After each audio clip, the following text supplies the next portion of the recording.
group Blackthorne, whose members include Bonnet, ex-Rainbow, and Bob Kulick. Here they are to talk about their brand new album, Afterlife. People want to call us a supergroup. The reason they're doing so is because of all the other acts that we've played with. You know, after all, we can't hide from who we are. You know, if I've played with Wasp and Kiss and Meatloaf and all these people, you know, it's part of what I am. You know, same with Graham. You know, he's been with Rainbow and Alcatraz and Michael Schenker Group and scores of other people, and he can't get away from it.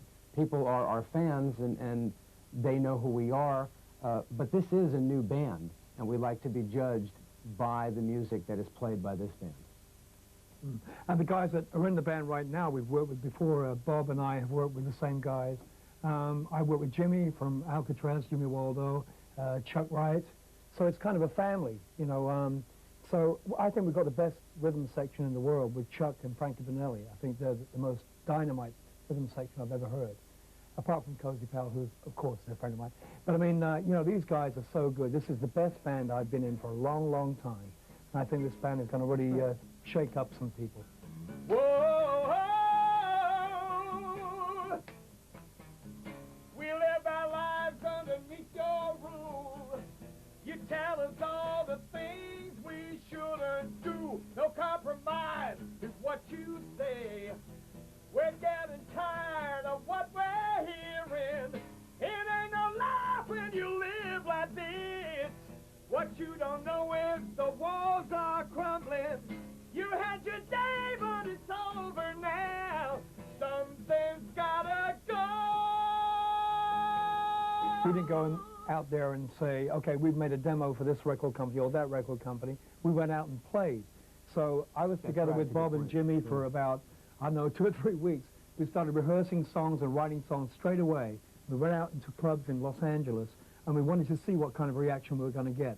It was so good, we knew that this was the right thing to do, you know. I mean, I think, yeah, you're right, exactly. I think the last thing we wanted to do was do a premeditated thing, as some record companies will do. Everybody does it. Oh, we'll take this guy from this band and this guy from that band, stick them in the pot, stir the thing up, and toss it out there and see what happens.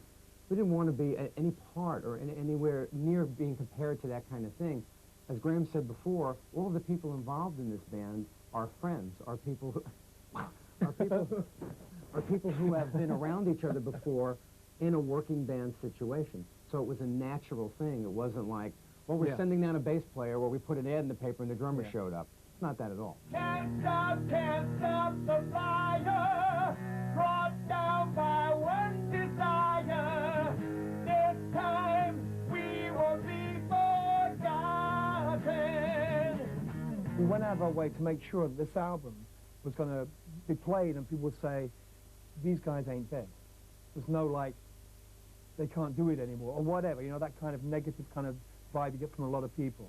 And we're going to, you know, nobody's going to sleep when we're on. Let's say that. You know, blood squirts.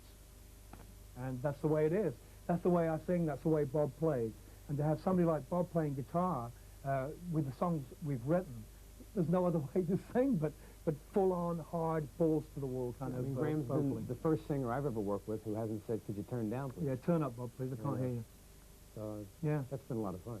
Can't stop the fire, brought down by one desire.